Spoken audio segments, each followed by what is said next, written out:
Crimson crescent the last quarter, और ये 105 minute की फिल्म है। ये फर्स्ट पार्ट है, इसके बाद इसके 2 पार्ट और आएंगे।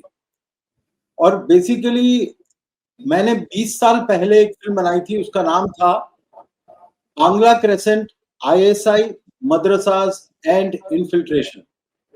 वो 20 साल एग्जैक्टली 20 साल पहले बनाई थी, और आदरणीय KPS गिल जी ने उसको रिलीज किया था। उनके साथ थे RK ओरी साहब और प्रकाश सिंह जी, जो कि BSF के चीफ रह चुके हैं। तो बहुत अच्छा हमको रिस्पांस मिला था उसमें।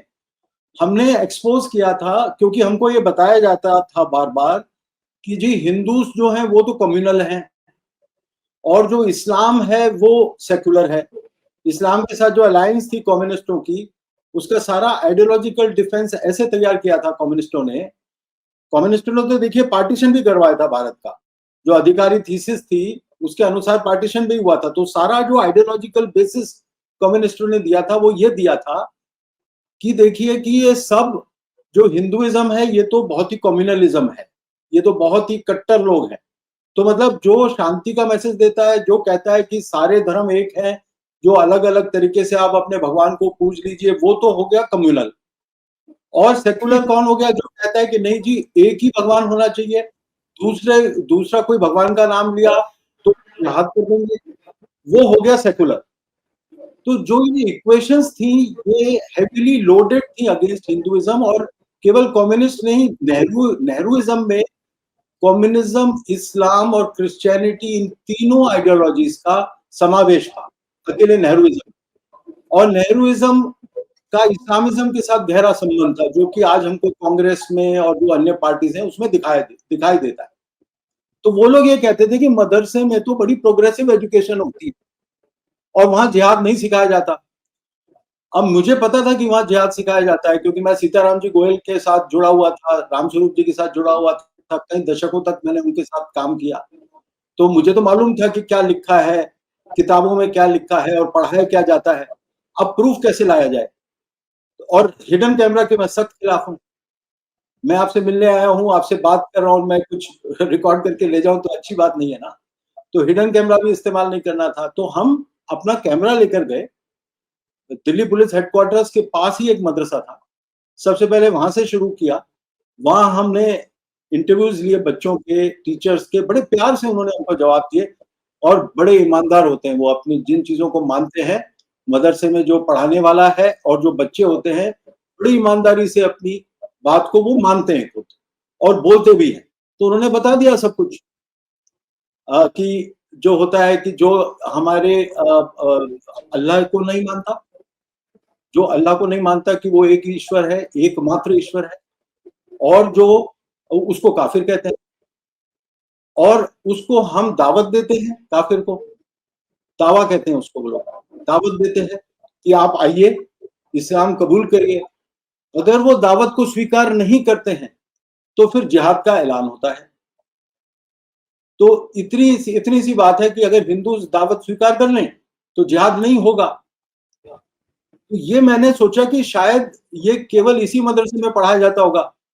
उसके बाद मैं चला गया बंगाल बॉर्डर पे, बंगाल बॉर्डर पे वेस्ट बंगाल की तरफ, वहां पे भी मुझे मदरसे दिखाई दिए। कई मदरसों में मैं गया, रास्ते में हाईवे पे जो मदरसे आ रहे थे जो हार्डली 50 किलोमीटर दूर थे इंटरनेशनल बॉर्डर से, वहां मैंने इंटरव्यूज लिए, और ठीक बॉर्डर पे भी लिए, इंटरनेशनल बॉर्डर पर, वहां पर ठीक बॉर्डर पर मदरसे और घर बने हुए हैं। पीछे का घर बांग्लादेश में खुला हुआ है, आगे आगे की तरफ का घर इंडिया में खुला हुआ है। वो सब हमने दिखाया है उसमें फिल्म में। बड़े बड़े दुख की बात है, बड़े दुख की बात है। और उससे ज्यादा बड़े दुख की बात यह है कि जो हमने दिखाया था कि इन्फिल्ट्रेशन हो रहा है असम में, बंगाल में और बाकी भारत में, तो उस वक्त जो फिगर्स थी task force on border management की, जो फिगर्स थी अबाउट 2 करोड़ की, वो फिगर अभी तक अपडेट नहीं हुई है। और दूसरा जो है, कोई बहुत बड़ी मुहिम अभी तक छिड़ नहीं पाई है बांग्लादेशी इन्फिल्ट्रेटर्स को निकालने की।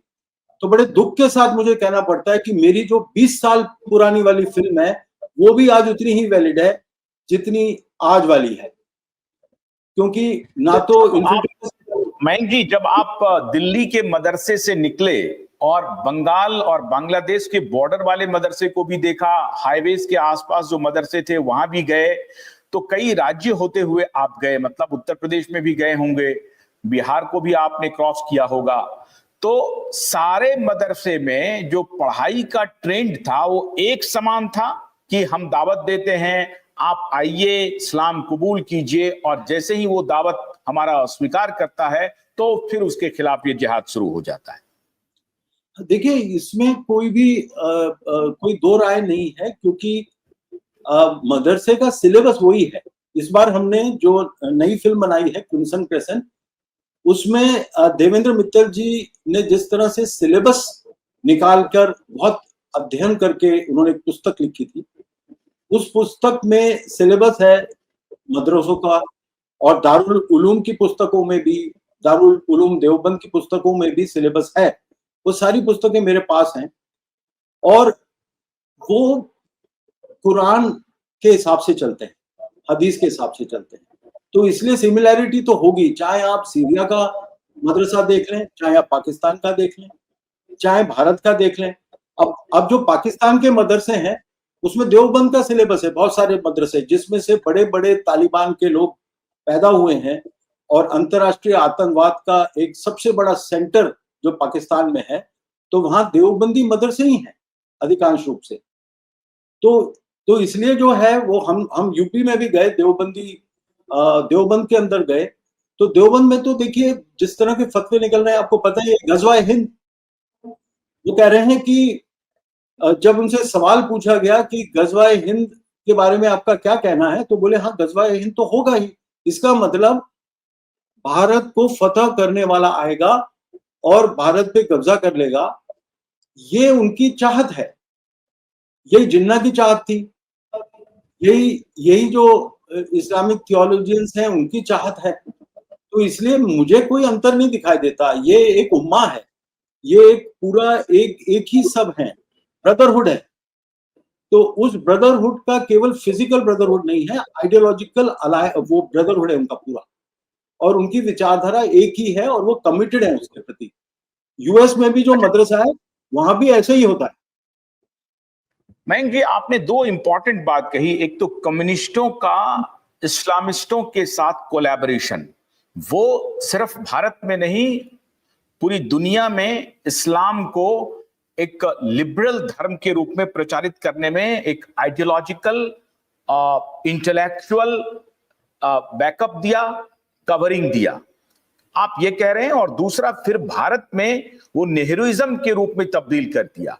तो कम्युनिज्म, नेहरूइज्म और इस्लामिज्म, इसका कोलैबोरेशन कहां आप देखते हैं? या कम्युनिस्टों को सच्चाई नहीं मालूम है, खासतौर से भारत के कम्युनिस्टों में? अगर मैं आपको पिन पॉइंटेड कहूं कि जवाहरलाल नेहरू विश्वविद्यालय को तथाकथित रूप से कहा जाता है कि कम्युनिस्टों का वो गढ़ है। लोग कहते हैं मजाक में कि अभी भी वहां के स्टूडेंट्स को अगर आप पूछे तो बोलिए कि मेरे से 5 सांसद ले लो, लेकिन यूनिवर्सिटी मुझे रहने दो, यूनिवर्सिटी मेरे पास रहने दो, क्योंकि उनका एजेंडा है कि हमारा जो टॉक्सिन है वो हम भरते रहेंगे यहाँ के स्टूडेंट में। तो क्या वहां उस कैंपस में मदरसे की या इस्लाम की ये जो डार्क साइड है उसके बारे में लोगों को मालूम नहीं है, या सब कुछ जान करके उनके एजेंडे में वो फिट नहीं कर रहा है इसलिए वो इसको इग्नोर कर रहे हैं? देखिए, जो सबसे पहली कम्युनिस्ट पार्टी जिसने बनाई थी आउटसाइड रशिया, उसका नाम था एम एन रॉय। और एम एन रॉय ने जो किताब लिखी थी इस्लाम के ऊपर, उसमें लिखा था कि जो इस्लाम जिस तरह से टेक ओवर किया इसने वर्ल्ड को, जिस तरह से इस्लाम ने टेक ओवर किया और जितनी तेजी से इस्लाम बढ़ा, that was the miracles of all miracles. और उन्होंने बताया कि जो हिंदू थे वो खड़े थे बॉर्डर पे, और प्रोलिटेरिएट जो हिंदू समाज का था वो बॉर्डर पे खड़ा हुआ था और कह रहा था कि हमको बचाओ from the reactionary elements of Hinduism.